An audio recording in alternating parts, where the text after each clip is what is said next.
because I had a talk with Cameron, and while I was packing the rest of the big tree ornaments, if you look behind me, say, got one more. That's how long this takes. Um, uh, it occurred to me, look, as much as I like the story, I disagree that it doesn't feel like Star Wars and that it doesn't feel like George Lucas. It does. It does when you think about it. Um, The problem is with this is that it feels like it was rushed. Like Disney needed content and pushed for this to go on sooner than it was ready. There are, in my opinion, some editing problems, some story issues. Um, as far as the overall story, it's pretty interesting. They're bringing up a lot. Hey guys, hey chat. They're bringing up a lot of really great stuff from the EU. Um, And there's a lot of really intricate stuff going on, like when, spoilers for today, when Danny Trejo shows up with the Rancor, and he's talking to Boba, and he says, stand here. He pulls off the blindfolds from the Rancor, and it looks at him. Now, the Rancor is not a mammal, okay? It's not, animals like this, that in any way, shape, or form, I find it hard to have any sort of idea that they have a personality. But it looked at him through its binocular vision, which was weird, kind of nastily. All right, it's an animal. Let's not read into that. But what Trejo says when Fett leaves is very interesting. He says to the animal, "Don't worry, he'll be back." But now with the, "Oh, don't worry, buddy, he'll be back. Don't worry," it was cold. The look on his face was not. That Rancor is a bomb about to go off. Now I do believe that Fett will end up taming it, but I think Danny Trejo is going to be the food. In the end of this. This is my opinion. Trejo always ends up playing a bad guy. Think about it. Okay, so let's talk about what it feels rushed. And there are complaints about the kids, the biker gangs, swoop bikes, and nitpicky stuff. Didn't bother me. I really wish that they would have gone for a more modern look to some of it. Yeah, I think it's a Trojan horse. Um,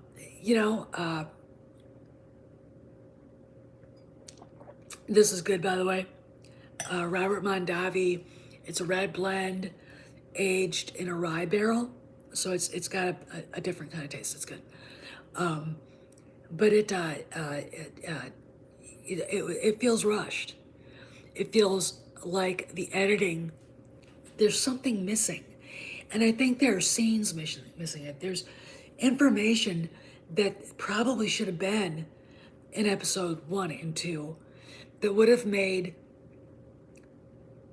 this a story that people wouldn't be like about. Not that I don't like it, but I understand some of the complaints. Now, about Fett being weak, being, whatever, Morrison being too old, of course, he's 62 years old. But he's in better shape than people half his age. All right, that's not even an argument.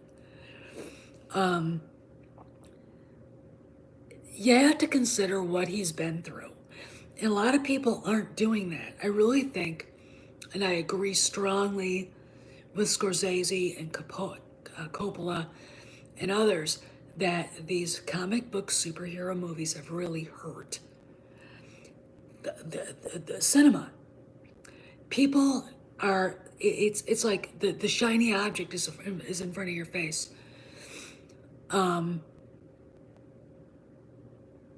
And that's not how you watch a movie. This is why so many black and white movies that are all exposition, even action movies, You know, if you look at James Cagney's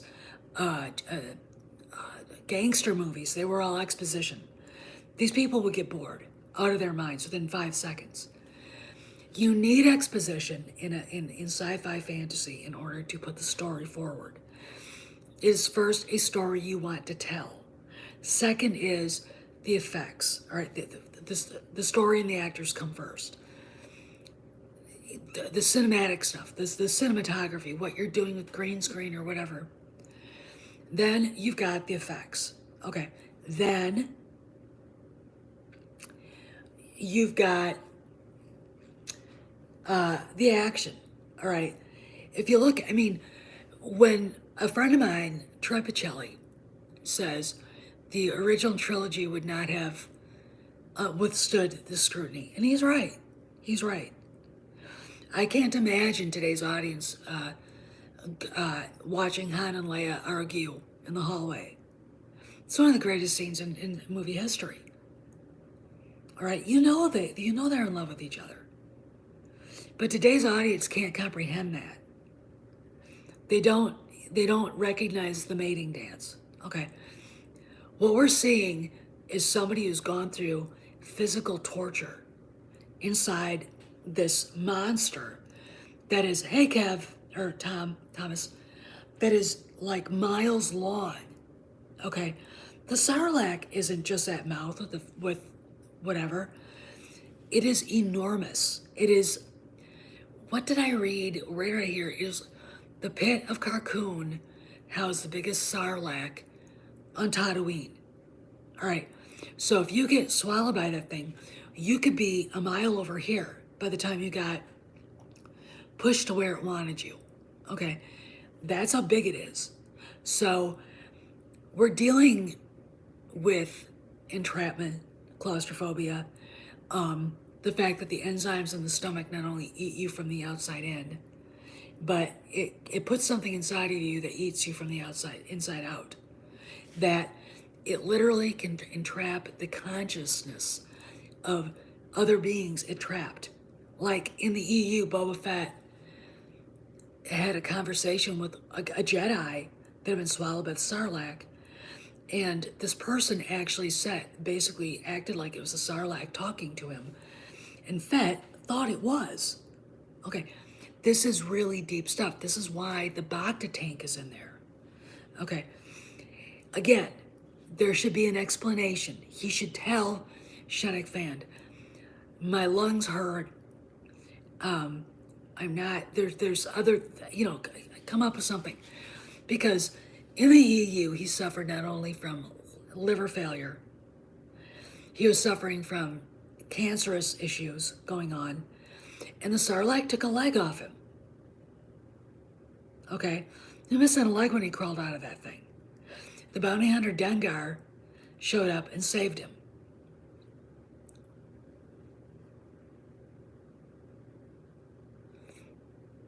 Yeah, I agree with you completely, Trayla. I mean, Dune was so much better. I mean, Afterlife was so much better than Spider-Man. They told a story, all right? There's a story to be told. Look, when you look at the foundations of what Lucas was trying to do with Star Wars, it is about the human condition. The Force and the Jedi encompass basically all the cultural beliefs of humanity. We've got Shintoism, we've got Taoism, we've got Buddhist thought. All right, don't be attached to anything. Good luck trying to get people not to be attached to things. Japanese culture. We've got Christianity. We've got all kinds of things. It's strict adherence to the rules. That's the Jews. Adherence to the law. Okay. Foundational pillars. That's Islam. These are very important things in Star Wars. And I think a lot of the audience who call themselves Star Wars fans have never availed themselves of why they like it.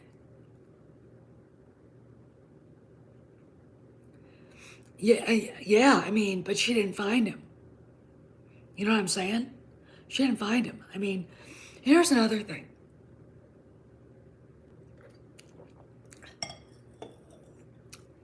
No, I'm not.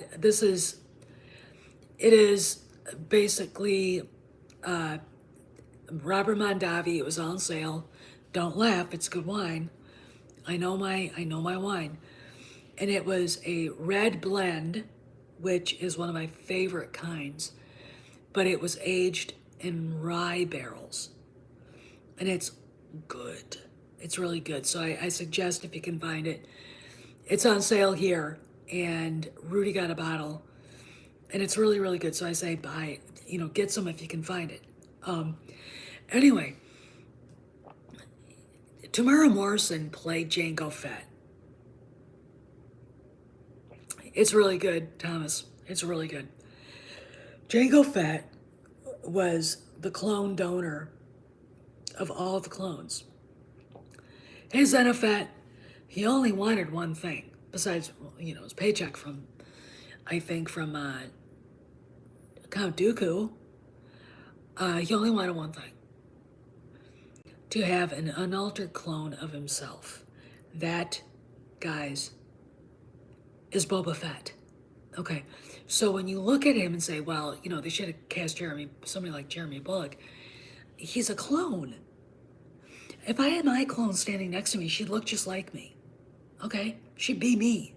Because that's what a clone is. And so casting Morrison, because he played Jango. Hey, Star Wars Theology. Because he played Jango. Is perfect.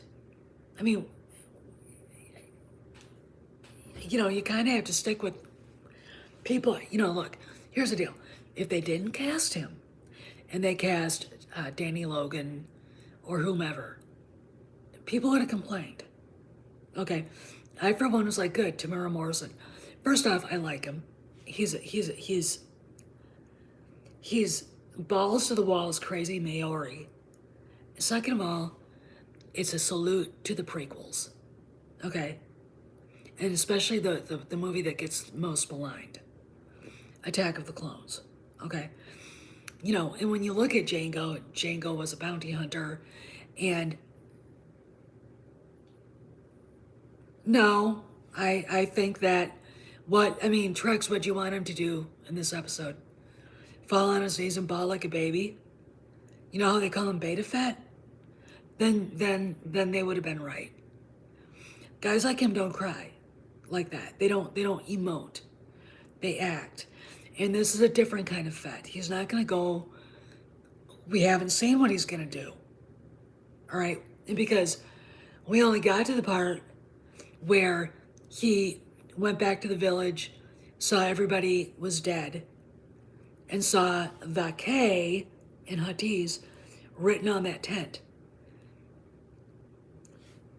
It wasn't 2 Ks, it was 1. But still, the intent is there.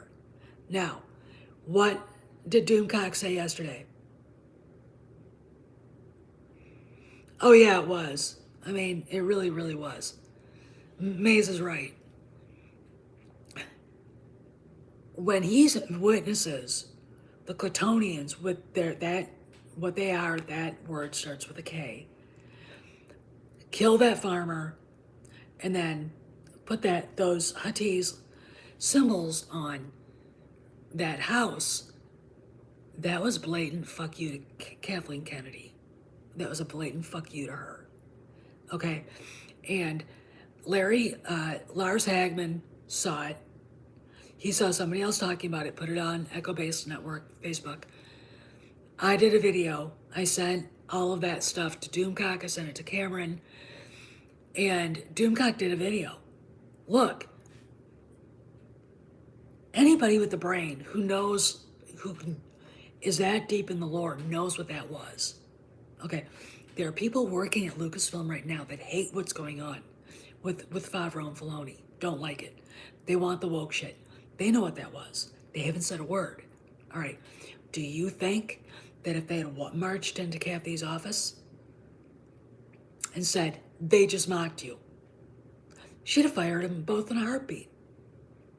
They're still there. In fact, they're in control of Star Wars. Okay, so in this episode, we see 1K. Okay. So I look at that almost because Favreau went off on the Disney executives in that movie. Oh, I don't either. I don't either, Zenofet. He went after the Disney executives in that movie Chef. Dustin Hoffman played the owner of the restaurant. He was screaming and ranting and raving at him, telling him what to change and what to do. And it was really interesting.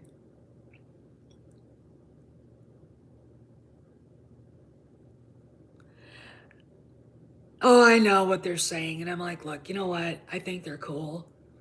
I want the blue bike. I think it's awesome. Um, Boba is starting to gather minions. Okay.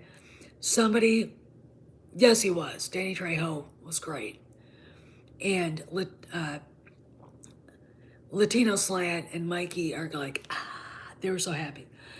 Um, and I thought he was going to be in this after the big mystery he announced. I thought he was going to be in this.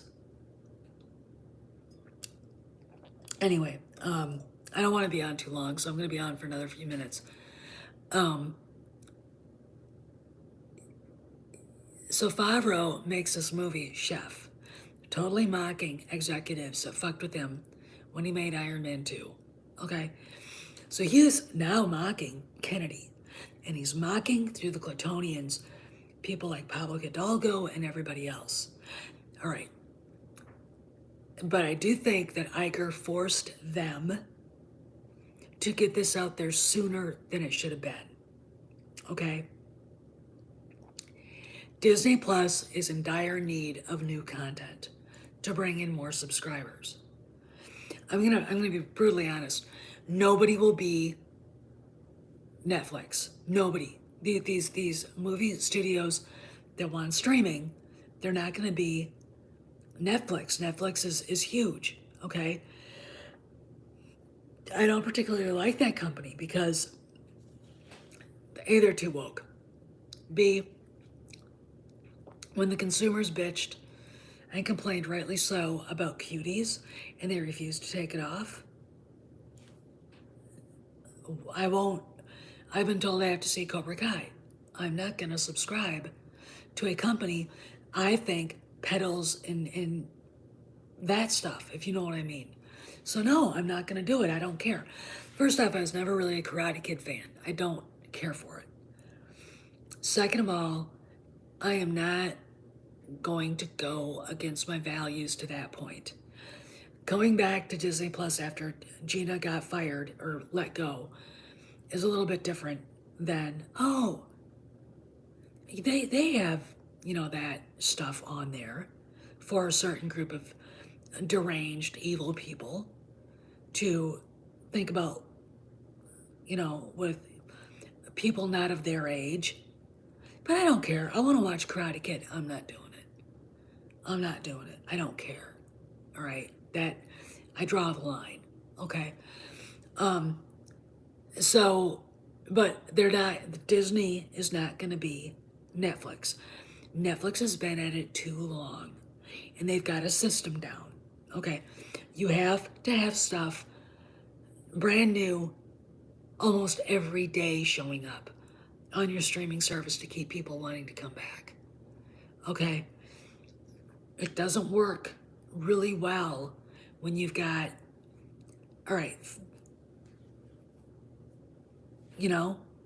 But going back to episode 3, when Black Chrysanthemum interrupts that flashback, I was like, holy fuck. First off, the Huts told him to sleep lightly. Well, yeah.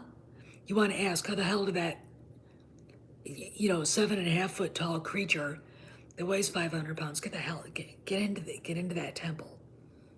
Okay, that palace. How? That was a fight. That was a fight, and it was. I mean, people were complaining.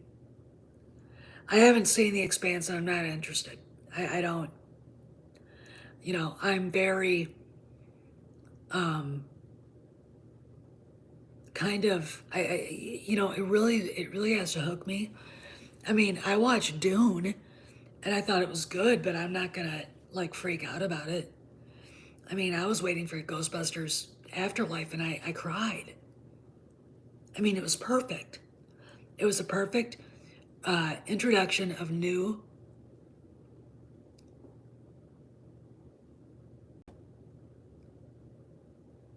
um, of new characters and respecting what came before to the point where you know that it's not going to be insufferable or insulting like the Star Wars sequel trilogy was.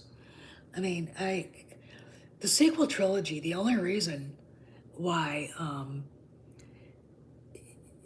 The Force Awakens made that money was because of Harrison Ford. That first, I mean, the best part of the whole movie, Chewie, we're home, and then you find out he lost the Falcon. It's like you want to look at these people and go, did you ever actually watch Star Wars? Are you actually familiar with any of it? Do you even know who these characters are? I mean, these are the things that just piss me off. And I'm, oh, I know, Matt Piranha. I mean, it goes to the point where you don't know if you trust Fennec Shand.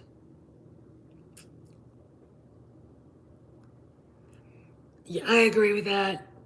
They went for uh, a disco look.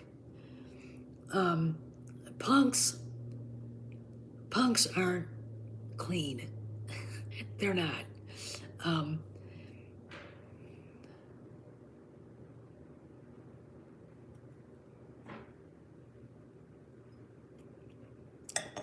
well, I'm going to tell you something. You know, when you see those things walking around with jars on them and it looks like a brain, you guys know what that is, right?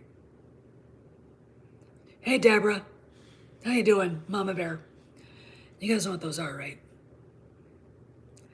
There are actually a cloister or a priory, whatever, of monks living underneath everything. Jabba let them stay.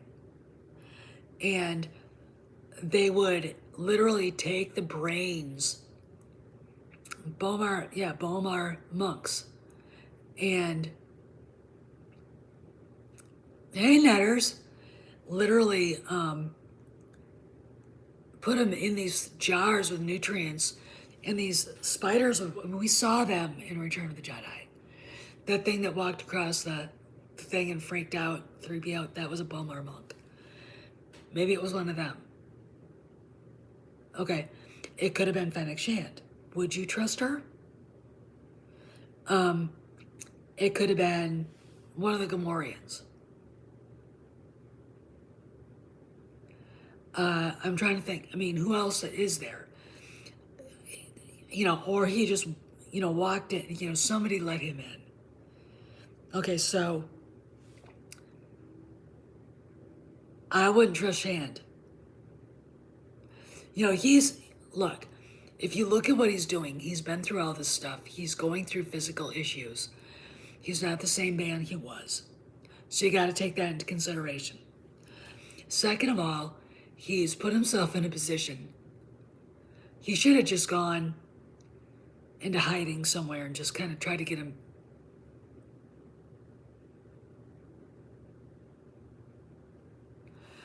I don't think she'd ever be part of Red Wind. And maybe he did. I mean, the monks could let him in. Because if I remember right, in the Tales from Jabba's Palace, they really didn't like sharing their abode. And it wouldn't surprise me. It really, really wouldn't. But there's something about this going on, and I think it's Shand. I think this is the first time I thought of that. First off, I don't think the Rancor is there as a gift. These are huts. If you know anything about Star Wars and you've read any of the EU, you've read the reference books, you've listened to Lore Star and Eckert's Ladder. Oh, I know. And then she was like, looks at him when he lets him go. I know they do. I know, Vicky. You've got the huts are no good. When you look at that, at who they are, they're very selfish. They're very power hungry. They like money. They're greedy AF. Do you think they're just going to give him a Rancor and walk away? And say, oh, by the way, Tatooine is a rock. We're leaving Mos Espa. You should too. That was a warning. Okay? And of course he told him the Pikes were coming.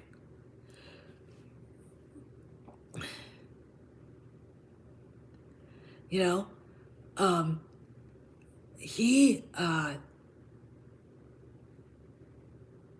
is gonna, what this is the huts, and I think he knows this, are set, or he's falling for it because I got a Rancor.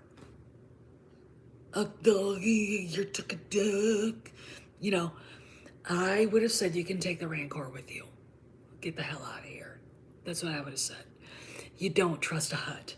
Okay? Jabba should have been the biggest example of that. And what I think they're doing is they're doing the Machiavellian thing, letting the Pikes and Boba fight it out, and whoever ends up victorious, then they come in and kick their ass. Okay, that's what they're gonna do. That's what is going on here, unless the Rancor eats them. But what I think is gonna happen, because there were rumors out there that Boba is seen riding a Rancor. That's what I think is going to happen, is I think Danny Trejo is playing a bad guy. The Rancor is just there. He's just an animal. And I think what happens is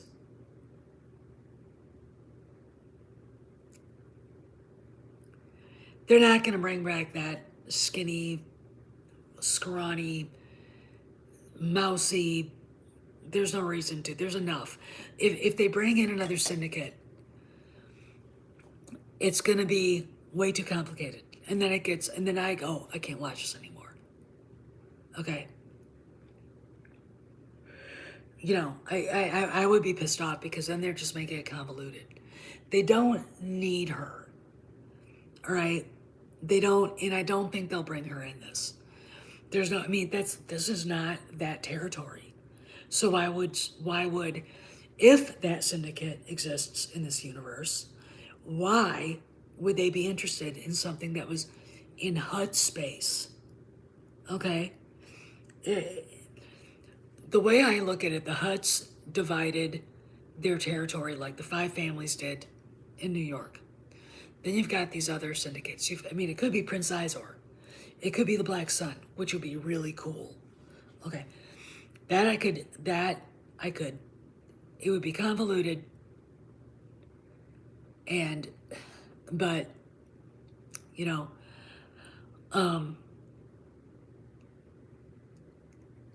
I think bringing in another syndicate, maybe in the end, you know what I'm saying? Well, it looks like there's a power vacuum. And what is going on here is I think Boba is gathering minions, those kids.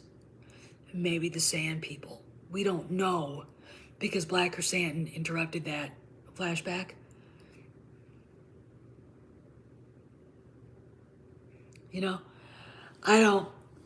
I think Camino's gone. All right. yeah, you can't have Darth Maul come back because everybody would be going,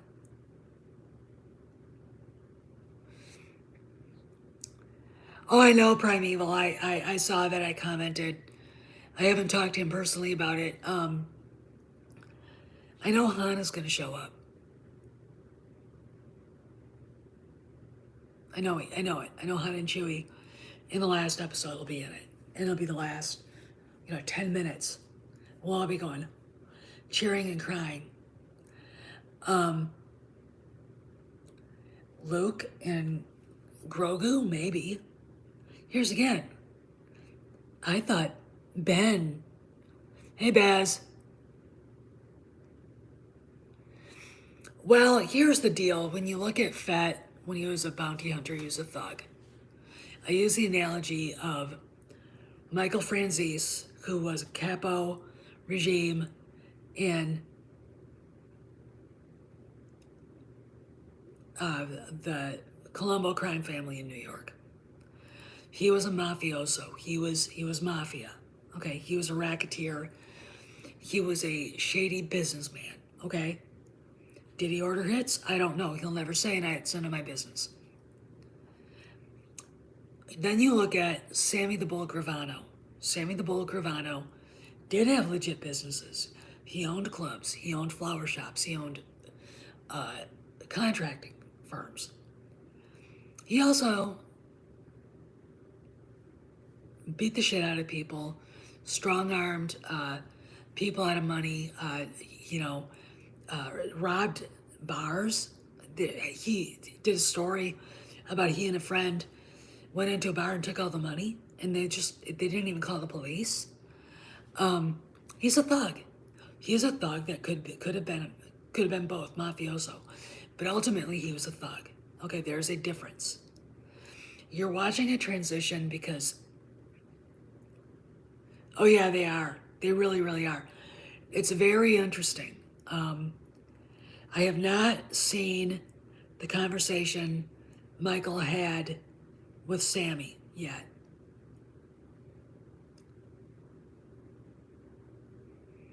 So,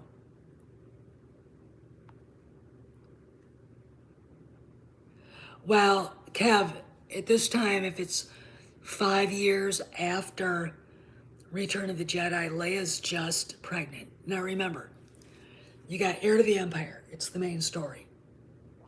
And we know they're talking about it because Ahsoka asks that bad guy, where's your master? Where's Grand Admiral Thrawn? Okay. Okay. So you've got Ahsoka. You've got Mandalorian. Hey, Polly. You've got Fett. And maybe some other shows that we haven't heard yet. If Leia shows up in this and she's pregnant and they don't say twins or one, it's still not going to be Ben Solo because Ben Solo was already born. He was already 5 years old. Okay, so it's not going to be him no matter what they say. If she shows up and let's say because in Last Command, the twins are born. If we get to that point in the story where you see the kids, little Jaina and little Jason, I'm gonna be going. I'll laugh so hard I can't even stop. That would be perfect, and I think. Yeah, she's she's bad. She was a bad dude, okay? So, there's a lot of story to be told, okay? But again, when I'm looking at the Book of Boba Fett, I think the part that seems off to me is it feels rushed. It feels like part of the story, because of time's sake, wasn't there. Okay, we still don't know why he really wants to be a crime lord. We're getting a hint, but he hasn't said it. Okay, we're not getting any idea of what the extent of his injuries were due to the sarlacc, due to exposure in the desert. Okay? We're not getting any of that. The fact that he lived to actually be part of that tribe is, I mean, how the hell did that happen? Okay. So we don't get any of that. All we get is the fact that he needs to use the Bacta tank. And you guys have to understand is that Favreau and Rodriguez wouldn't have it in there if it didn't mean something. So there's something physically wrong with him. Okay? And also because he has so many flashbacks while he's in there, there's something psychologically wrong with him. Okay?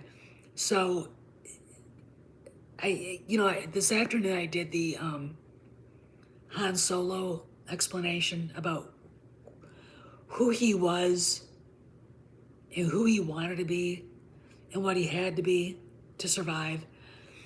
When I look at Fett being in the desert with the sand people, he's trying to survive.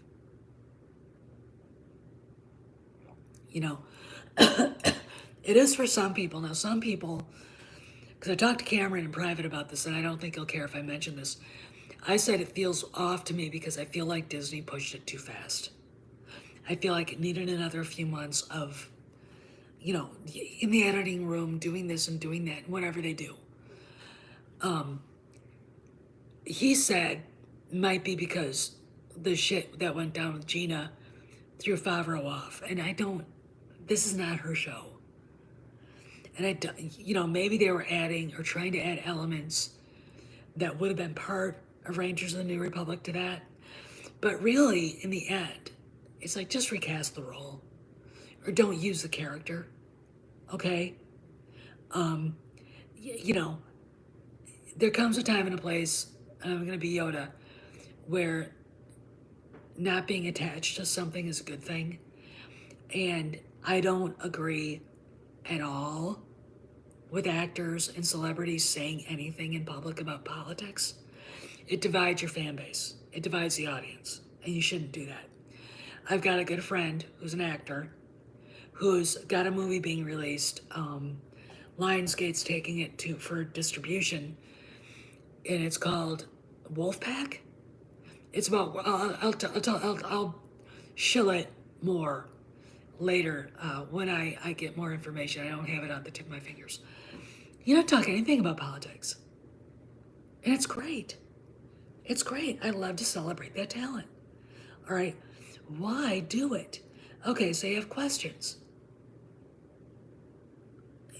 All right, where do you go to ask those questions? You go on Twitter. What is Twitter but a shithole of woke garbage? The last place you want to do.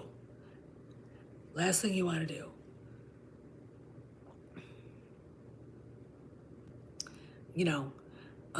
And it wasn't, to me, I look at her and I go, your career was worth more than this. And I agree with what you said. I agree with you're right to say it. But I'm going to say this: Disney's very, and Kennedy was wrong. It's like you got these two women. Okay, we're going to have a fight. Oh, God. I would prefer guns at high noon and then just get it over with. Okay, you've got a whole pack of people who are probably going to be fired soon by Bob Chapek is gunning for her. Okay.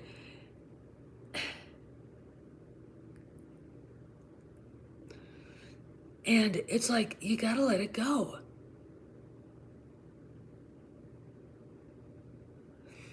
Oh, you don't know. And he's not anything like a right. Oh, yeah, he doesn't. I mean, does he even know he has a sister? I mean, there's something else. There's something afoot here. And what's really interesting, the Star Wars theory, and I'm not a huge fan. No, I didn't speak blasphemy on Gina.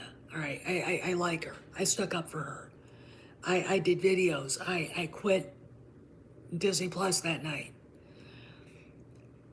I'm sick of hearing about it. Okay, I'm sick of it. All right, I don't want to hear about it. I don't care what she said to somebody.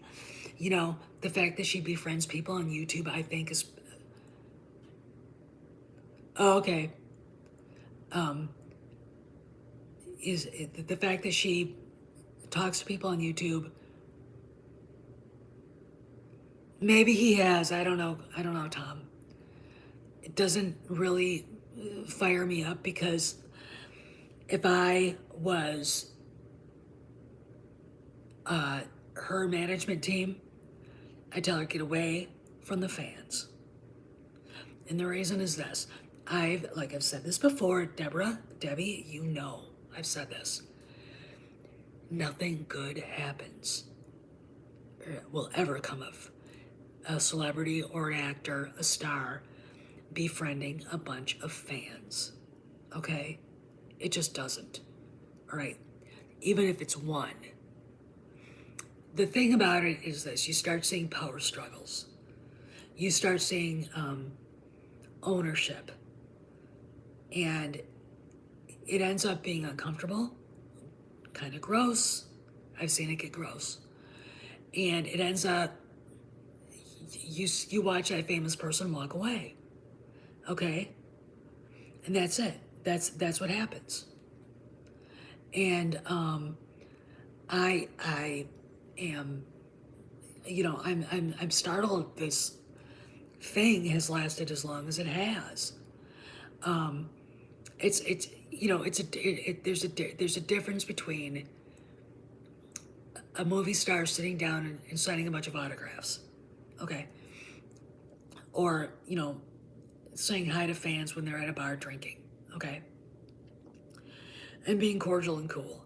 All right, there's a and actually having this personal. It's like if I was her management, I would say stop it. If I was a friend of the people befriending her, I'd say stop it. All right, this is great. Take a letter, take an autograph, get your pictures, and get the hell out of there. Because eventually it's going to come back and bite you in the ass. It always does. You know, and people can say, well, no, it's different. No, it's never different. It's never different. I have never seen it different. I stuck my neck out for an actor once, a famous one that I had met. And oh yeah, we got the people causing him trouble kicked off the team, but we were too. Okay? You know, you're not going to get anything from this. Okay, except being extremely bitter like I was for a while. All right? It just doesn't stop. Just don't do it. That's my opinion. Okay? And it's not that normal people can't be friends with stars or celebrities. They have normal friends everywhere. It's just that the moment you say you're a fan, it is different. And in the one video I did about what a movie star is, there's a distance between them and us. When I was a kid, I loved Harrison Ford. I mean, I still have this downstairs. I got this off of eBay, but I had this. I remember it. And it's 1980, Empire Strikes Back. But this is where they lived. All these PR things and these silly little magazines and all the teen girls swooning. And you're kind of like, they should be a mystery. When you read an interview, you're only getting a peek. And that's it. Like Clark Gable. He was a mystery. I mean, he really was, when you think about it. They all were. They had an image. The studios made sure that image was never tarnished, okay? That is so lacking now. Let's put it this way. if some of these actors actually had the studios, they were under contract, and it was like that back then, you would never see the garbage going on like we have.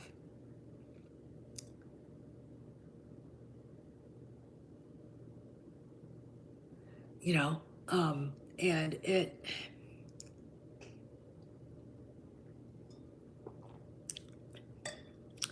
it's really too bad. I really like the the glamour, the real glamour. Even though now we know it was all phony and stuff, but it gave people hope. It gave people a sense of fun. You know, where they watched what they said, where they understood that they were selling a product, they were selling their image. When they went on to the Oscars stage, and they were in these beautiful, Dior and Chanel gowns, and you know, Ralph Lauren, and it and these classic tuxedos. And now you watch him now, and I love Keanu Reeves, but he's riding subways. Fine, he's not a movie star. All right, and that's good. He doesn't take himself too seriously. All right, but that's still okay. There's no mystery there. There's no sense of awe. And yet, it's really funny. A lot of the older members of the club in Hollywood still think they are America's nobility. Like, who said that to you? When did that happen? That shit died. That I'll tell you, old Hollywood, the Hollywood that I grew up with, will go when Clint Eastwood and Harrison Ford go. That's it. The last two major Hollywood stars. All right, Denzel Washington is a star, but he's not that. Will Smith is a star, but he's not that. Okay, I would put people like Bill Murray, my spirit animal, ahead of a lot of the people that are big celebrities right now. The reason why is because there's something about him I don't know, and he likes it that way. Sure, he's personable. You see him in a bar and he starts talking to you. Fine. But there's still something you don't know about him. But Ben Affleck, he says shitty things about his ex-wife. You'd never see Clark Gable saying something like that. Or Humphrey Bogart. Okay, they just would not. That would go over not well. And especially not well with Jack Warner and Louis B. Mayer. All right? Because it reflects poorly on the studio. Okay. The thing about it is these people don't understand that. And they still do the same things that they've done. Okay? There has to be a mystery there. Okay, now I'm completely off the track. But yeah, I think that they were filming the Book of Boba Fett. I can't remember when it started. But they wrapped really not that long ago. And post-production, that takes a long time. So when I look at what they were doing in this show, and I see the quality of who's writing it, the showrunner, and I go, something's not right here. It's too hurried. And it's not the Gina effect. I don't see how her woes, self-inflicted and not self-inflicted, affect this movie, this show. But I do see Bob Iger saying we need content for Disney Plus. I want the show to premiere at the end of December. And them going, and Jon Favreau going, oh fuck. Okay. And that's the problem. It is too hurried. Yeah, it needs polish. And I feel like there's so many scenes for these episodes sitting on the cutting room floor Like today's episode was too short. Last week, I thought if they had taken episode 1 and episode 2 and combined them and turned it into like a movie, it would have been great. Okay. This episode connected probably to the next one, which is going to be an hour, would be great. Okay. They need to do these things better. Okay. And I don't blame Jon Favreau. I don't even blame his writing. I know where he's getting, I think I know where he's going with this. I mean, I called when Fett rides his Bantha into the village and sees everybody dead, including the chief. And then he sees that K. He's like, we didn't get to see what happened. But that was heartbreaking, and that I saw that coming. I knew that village was going to get wiped out, and I knew he is going to take revenge, and it is going to be ugly. And, you know, for the people who want Boba Fett, bounty hunter, superhero, they're gonna get it. And then he's gonna find a Bacta tank and lay in it for, 8 hours, because he's gonna have to. Okay, again, don't forget about the Sarlacc. Okay, don't. Now I've been on for an hour, and I wanted to get off like 20 minutes ago. I said this is gonna be short, and it wasn't. But I start talking about this stuff and I can't help it. And it's just, I do think that they've been pushed and hurried, and they didn't have to.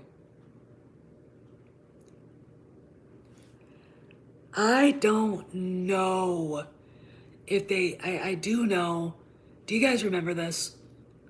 Kennedy at Star Wars Celebration, or no, D23 going, oh, we have all the scripts for Obi-Wan and they're great. And then Favreau fires her showrunner and brings in Deborah Chow because she's his minion. Well, you want to know why Kennedy went after Gina? It wasn't because of what she was saying. Here's the deal. What they did to Gina was wrong. And it wasn't just how they announced to the world that she wasn't coming back. It was the other things. It was the bullying. It was the crap they pulled underneath. It was the hashtag Fire Gina Carano that probably Pablo Hidalgo started.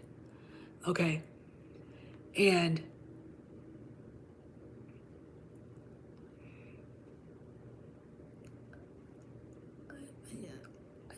do what you want. I say don't. This snit will die down. Okay, by the time we get to the end of this, they're going to have a very different attitude. They're going to have a very different attitude. But you do what you do you. I'm not going to. I don't understand the whys, and I don't understand a lot of things going on. You just gotta say, hey, you know what? You didn't like it, fine. But let the rest of us like it and have fun with it. It was the first time since Mando episode 16 that I've had actually something in Star Wars to look forward to. And I watched the Bad Batch. I liked it, but it's not like I woke up on Friday mornings diving for my computer so I could watch it. No, we don't get Disney Plus here on Comcast or Xfinity. At least I don't think we do still. If we do, that'd be great. Then I could just watch on TV. But, you do you. My thing is, I don't care if people don't like it. But please let other people like it. And please try not to be mean about it. All right? Please try not to be. I'd say don't. Don't.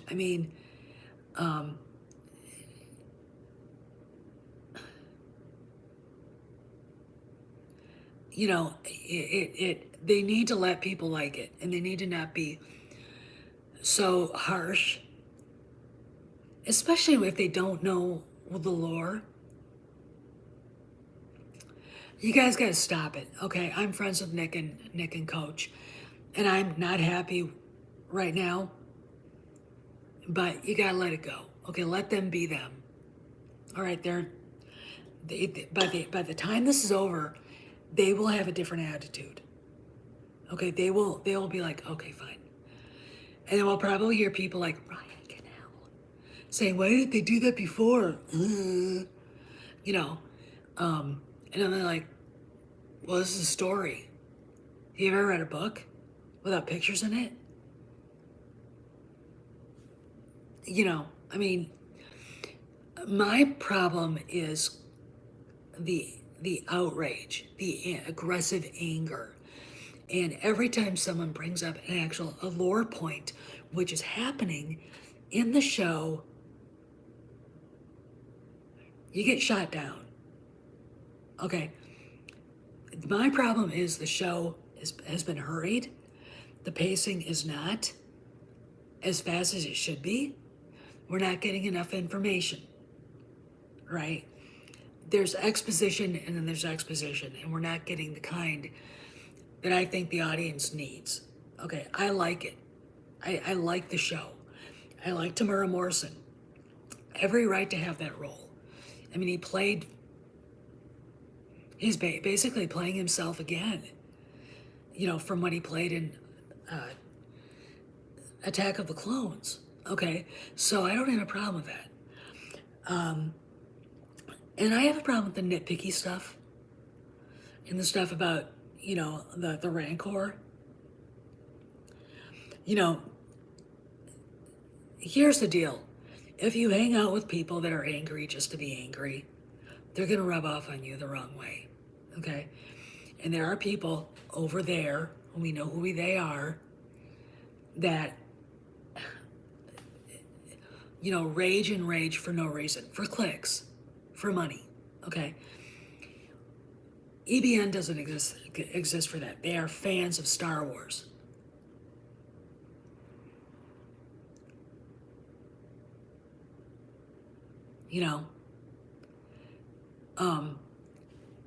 But I do caution about hanging out with people like the others. Okay?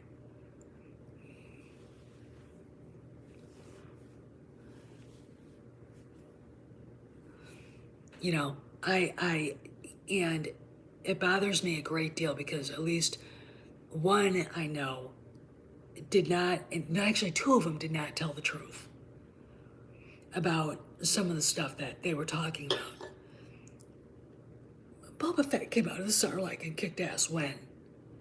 He lost a leg. Was he a one-legged shit kicker? Really? He didn't have any problems. What book did you what books did you read? There are better people out there that talk about this stuff.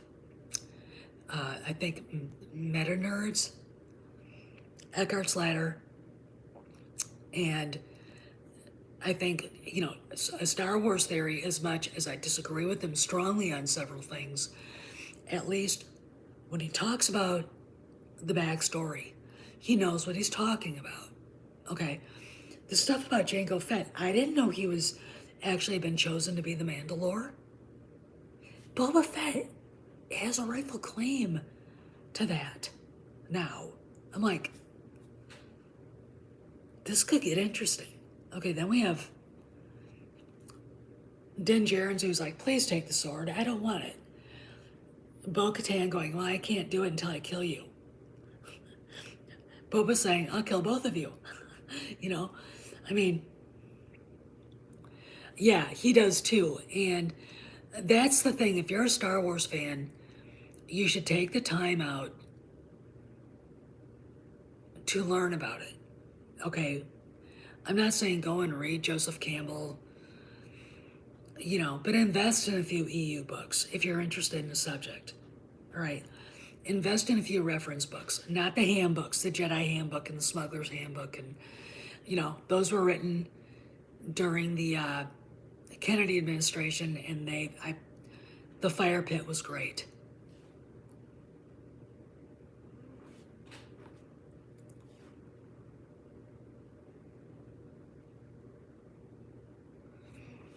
You know, I mean, hey, Planet Musk, I gotta finish this because I gotta go to bed. I've been on for an hour. You know, and I don't understand how you can be a Star Wars fan and not know some of this stuff. Like, I'm not an expert. I just went and started looking stuff up. You know, especially after the first episode, I'm like, okay, what's going on here? And I didn't. It didn't take me to read the EU to figure out the reason why he's using the Bacta tank is because the Sarlacc and the exposure to the desert fucked him up. Not hard to figure out. That's why I don't understand any of this. It's not hard to figure out. I don't have to pick up a book and go through pages to, oh, okay. I figured that out all on my own. Film watching 101. But then it was confirmed by several different sources. And then I looked it up myself. Because I'm curious. I think if you're a fan, as big a fan as a lot of us are, you should be at your computer, in your library, your own library, looking through things. Don't just collect the toys. Collect the reference books, the ones written before 2012. Okay. Collect, because that's where all this is coming from. Okay. Black Chrysanthemum, they can sit there and scream he was Afra's right hand, doofus, but he's from the EU. He is from the EU. He worked for Jabba and several other entities, okay? I don't think there's going to have to be. I think it's going to be resolved at the end of season 8 or episode 8. Again, what I'm saying,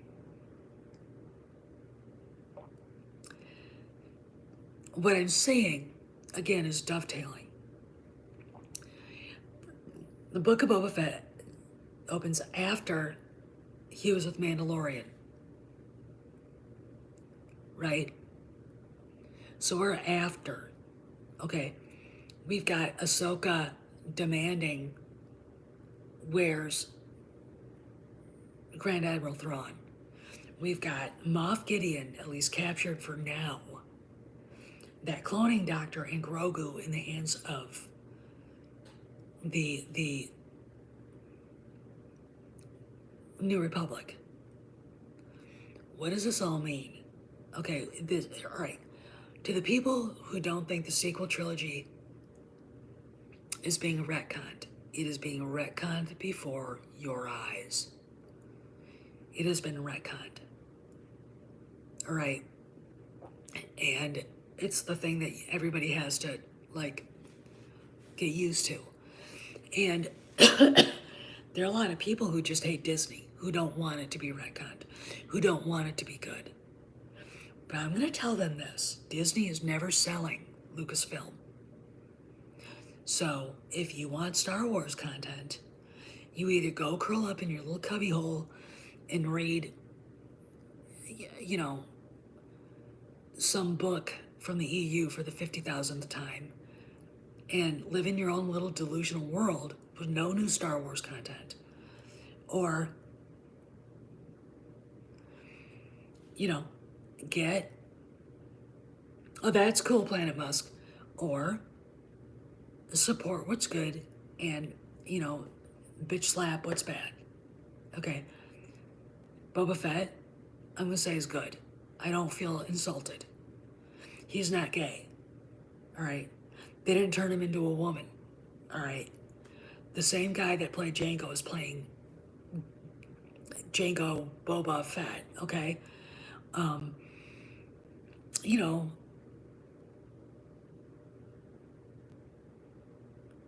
Yeah, well, if we get to that point, and honestly, this is what I think they're gonna do. I think they're gonna end up with a sequel trilogy in feature films, that is gonna be partially what George wanted and partially what John and Dave work out. It's gonna be a mix because they can't put I'm going to say this from what I know of what he wanted to do, it would have pissed people off. Okay? Um, it would have really made people angry. All right? And it probably would have made me angry. Um, it has to be organic and fit in the story. I'm gonna leave you guys with this, I swear to God. My idea for the opening of the first part of a new sequel trilogy is you see a space station. You see X-Wings or whatever. I would actually upgrade the fighters to something different. Give the people something new to look at. You see them, freighters and other like kind of battleships and stuff going around. And you see some stuff in the background. You see like different space entities, supernovas and nebulas or something like that. But this place is not, it's the Maw, okay? And you get to the station and you see this young guy who looks kind of like Harrison Ford, and he's dressed like a Jedi, and he's walking down this thing, and whatever, Master Solo, blah blah blah. It's like, they start talking, and then you see these ships come out of hyperspace. They're not in, they're Imperial ships. All right, then the shit hits the fan. They get into a fight, and then that kid, Jason, ends up being sucked up into something he can't get out of. And the bad guy in this instance is either the son of Mortis or the Aboleth. Okay, so then next scene, you see this girl going down a road on a speeder bike. She's wearing a helmet, she's wearing black biker clothes, and she's going, and you see this dark hair underneath the helmet. And she's going along, and you hear the music, and you see this house in the distance, and it's like a villa, it's gorgeous. And beyond the house, you see up on a rocky cliff, well, it looks like it, but it's built into it, is a ship's hangar. In the opening, you see the Millennium Falcon and 2 other ships. Then there's a garage next to it. So she drives up, she parks the speeder, she goes up into the house and finds her mother, Leia. Leia's sewing a tapestry. It's a story of their family. Talks to her mom at, where's Dad? She goes to the garage. Leia says he found an old swoop bike at the sale, at the whatever, the swap meet last weekend, and he's trying to get it to start. And she just kind of, your father, whatever. And then they both kind of share a laugh. And Jaina goes down to see her dad. And he's bent over and he's like, Dad, that back, whatever. And there are other kids present. You see a little girl. You see a young man drawing. All right, those are her brother and sister. Okay, they don't just have 3 kids, they have 6, which would be great. I think it'd add something to the story. So they have a conversation. She has a conversation with Han. They go out for dinner, and then they find out, because Luke contacts them, that there's been a fight, and Leia is feeling there's something wrong with Jason. There's something wrong with Jason. And Jaina feels it then too. And Luke shows up and said there's the blah blah station was attacked, and Jason's disappeared. They saw his ship go into the Maw. And Leia's like, so we've got that going on. That's how I would start that. Okay, you have a family thing going on. Now, where's Anakin? Anakin's with Luke. Anakin is running around with Uncle Luke. Okay. And the little girl, and actually if there's 6, we got, and there's another boy, and who's not a Jedi at all. And it's Will, and his twin brother, I came up with this name, Sammy, because Sammy was going to be in George's thing. Sammy is very powerful in the Force. Sammy is also on the spectrum, so he cannot be a Jedi. Okay, that would be, I mean, see, there's representation. Okay, Will is very much like his dad, and that, you know, because then you can build a whole universe around these new characters without disrespecting the old ones.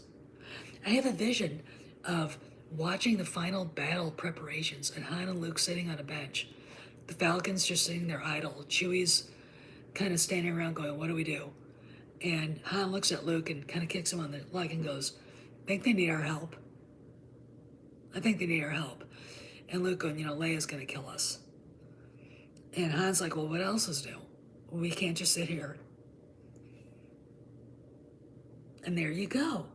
There you go. All right? It's kind of like what Jason Reitman did, isn't it? And no one walks away going, oh. You know, the heroes are respected. There are new heroes born. Bad guys, you know, terminated, and new adventures to go on. New action figures to sell, new merchandise to sell, new cast members to cloak in robes and walk amongst the masses. Hey, wow, what a good idea. I think maybe we should do that. No, but that's what I would do. That's what I would do. Because my favorite author, Vince Flynn, always said, if you want to start a story right, you always start it with action. That's why the opening of Star Wars is a fight. Okay? And the rest of them weren't. But that, when you see the ships coming in above your head, that's a powerful image. Anyway, I'm losing my voice, and I gotta go to bed. I gotta finish this. Excuse me. Y'all be good. Y'all have a good night.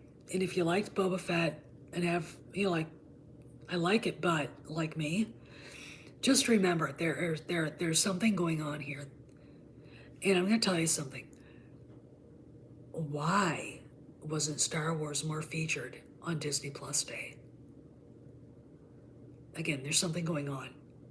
This show probably should have come out in March. Anyway, this is Steph, signing out. Mama Bear, you take the comm. I'll see you around the galaxy. Toodle.